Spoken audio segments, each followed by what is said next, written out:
Alora's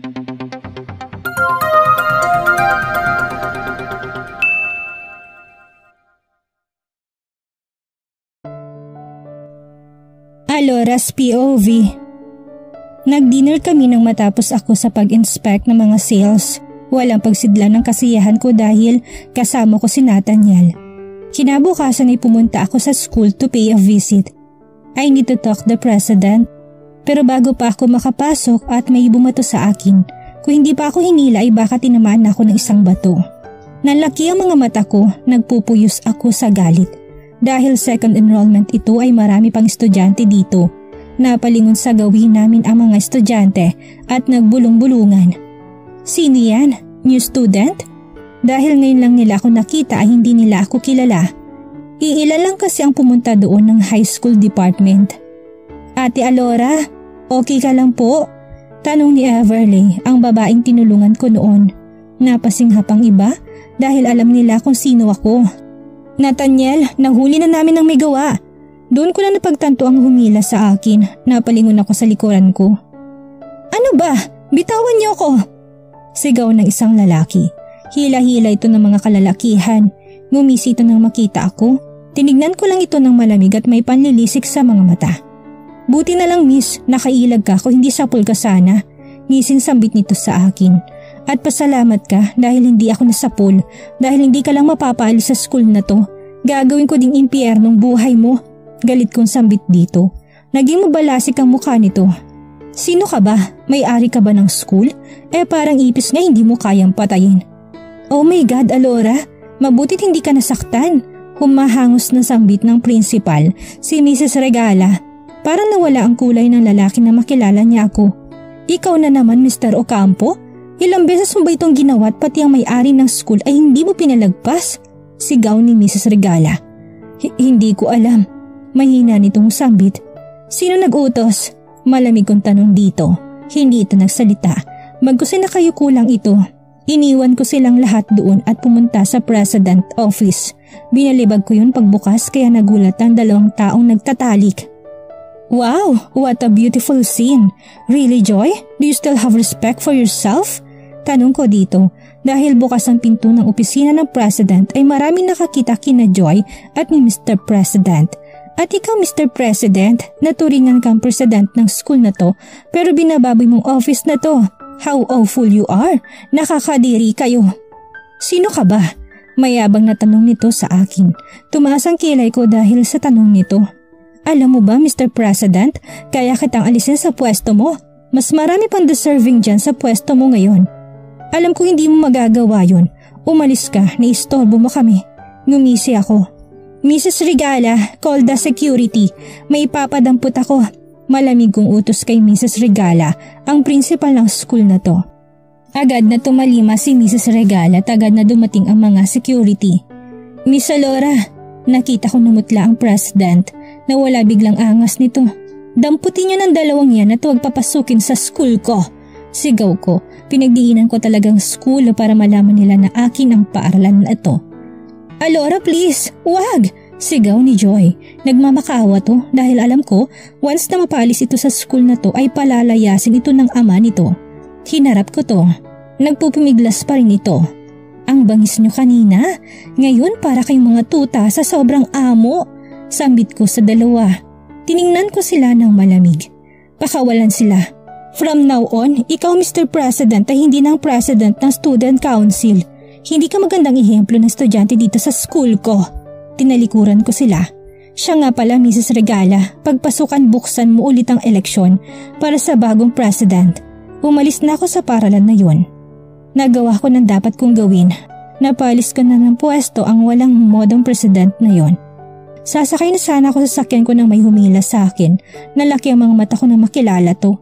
Bakit ko ba siya nakalimutan? Binuksan ni Nathaniel ang sasakyan at pinasok ako doon.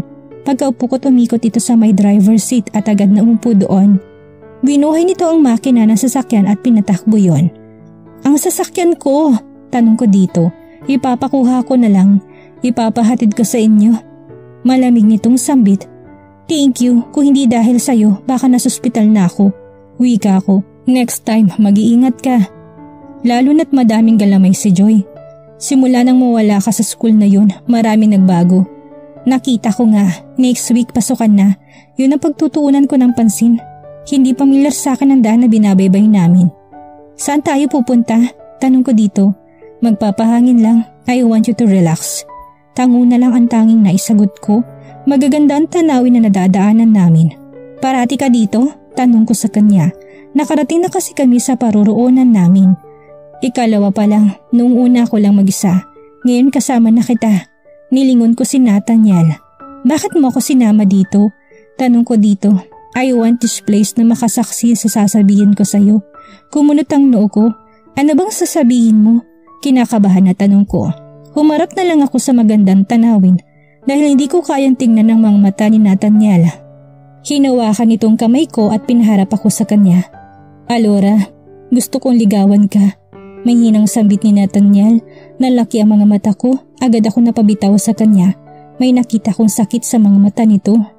Hindi pwede, Nathaniel. Bakit hindi pwede? Tanong ito sa akin. Ayaw ko mapahiya ka. Nathaniel, mas matanda ako sa'yo. Bulong ko. Pero sapat na yun para marinig nitong sasabihin ko. Hinawakan itong pisngi ko, tinaplos ito gamit ang hinlalaki. So what? Ano naman kung mas matanda ka sa akin ng ilang taon? Yun bang batayan mo? Hindi na ba pwede magkagusto ang mas bata sa matanda ng ilang taon sa kanya? Tanong ni Nathaniel. Hindi lang isang beses nang may nangyari sa atin, Alora. Gusto kitang panagutan pero hindi ko alam kung saan magsisimula. Iniiwasan mo na rin ako. Saad ng binata. Napayuko ako, hinawakan itong chin ko at inangat yun. Unti-unti ay lumapit ang labi nito sa labi ko. Naglapat ang aming mga labi at kakaibang nararamdaman ko. Libo-libong boltahe ng kuryente ang nanulay sa aking mga kaugatan. Ito ang nararamdaman ko bawat halik na pinagkakaloob nito sa akin. Lumayo ito sa akin at lumamlam ang mga mata nito. I want to court you. Kahit na hindi ako magaling manligaw ay gagawin kong lahat. Mapasagot lang kita. Anas ni Nathaniel. Nasa pisngi ko pa rin ang kamay nito. Gusto ko may karapatan na ako sa'yo pag sinagot mo na ako. Gusto kitang angkinin pero hindi ko magawa. Gusto kitang hilahin sa bawat lalaking lumalapit sa'yo, hindi ko magawa dahil wala akong karapatan sa'yo.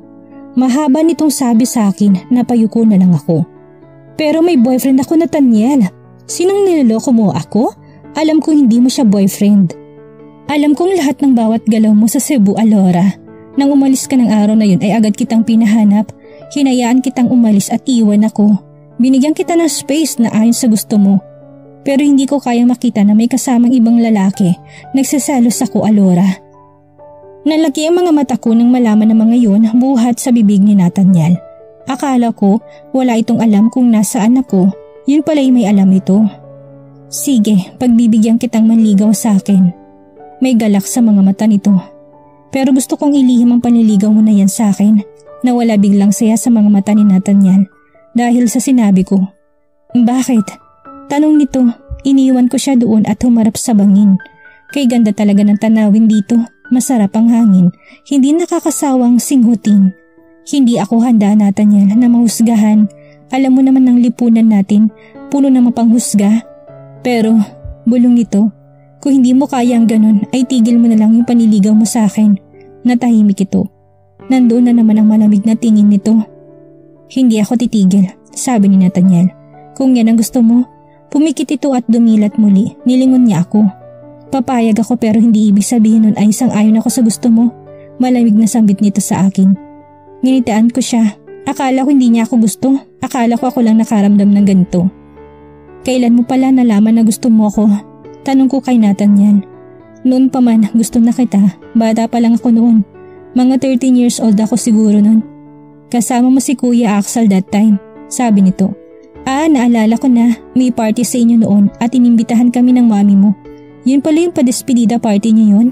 Siya pala yung nakita kong batang lalaki sa isang tabi na kung makatingin ay para bang hinahalukay ang buo mong kaluluwa. Sobrang lamig kasi ang tingin nito. Hindi ko din matagalan ang titig nito sa akin.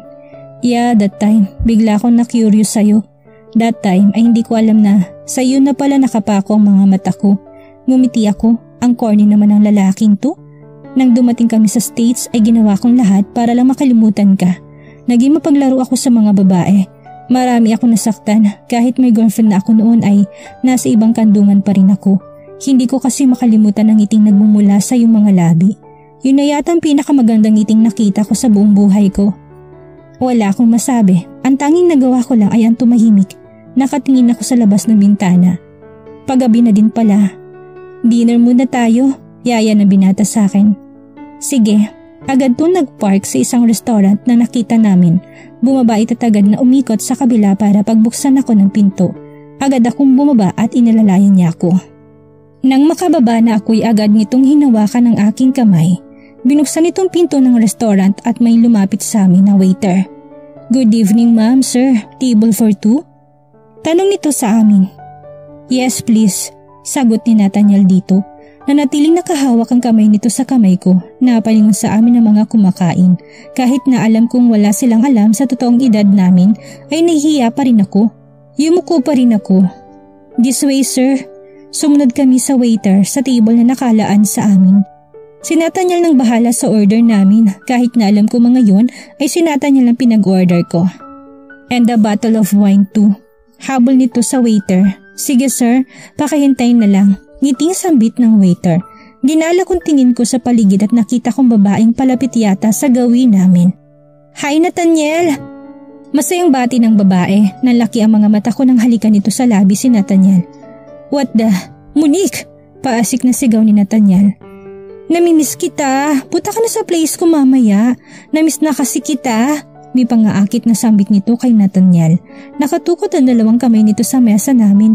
Kaya lantad sa harapan ni Nathaniel ang harapan nito. I am sorry Monique, hindi ako pupunta. Malamig na wika ni Nathaniel. Hihintayin pa rin kita. Bulong nito pero narinig ko naman. Dumating ang order namin at kumain kami ng tahimik. Hindi ako mapakali sa narinig ko kanina hanggang sa matapos kaming kumain at nasa sakyan na kami, ganun pa rin ang nasa isip ko. What's bothering you? Tanong ni Nathaniel sa akin. Nothing, mahina akong sagot sa kanya. Napabuntong hininga ako. Kung si Monique ang inaalala mo, don't be. Monique is nothing, sabi nito sa akin. Para kasing may nakaraan kayo. She's my ex-fling at wala kaming relasyon. Paliwanag nito sa akin. Okay lang din naman na pumunta ka sa kanya. Malay mo magustuhan mo din siya. Tula ko dito. Pupunta sa babaeng yun pero parang pinipig ang puso ko kapag nalaman kong napapunta ito doon. Gusto mo bang pumunta ako kay Monique? Tanong nito sa akin. Kung yan ang gusto mo, tahimik ang biyahe namin. Nakarating kami sa bahay na para akong wala sa sarili. Hinawakan ni Nathaniel ang kamay ko at pinaharap ako sa kanya. Don't worry, hindi ako pupunta. Nginitian ko lang ito. Tapos ay hinalikan nito ang aking labi. Simula ng unang klase namin at sinimulan ko na din ang paglilinis ng paaralan ko na niyuraka ni Joy. Papasok na sana ako sa classroom ko nang madaanan kong grupo ni Joy. Hindi ba sabi mo Joy, invited si Nathaniel sa party ni Monique? Tanong ng isa sa alipores ni Joy. Yeah, but he didn't come. Monique? Familiar name. Oh, I remember.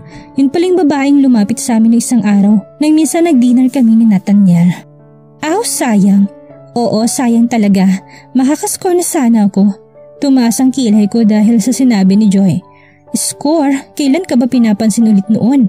Simula nang bumalik yun sa pag-aaral, hindi ka na pinansin. Hindi ka nga binalingan kanina? Shut up. Hahayaan ko siya. Alam niyo yun. Mapapasakin din si Nathaniel.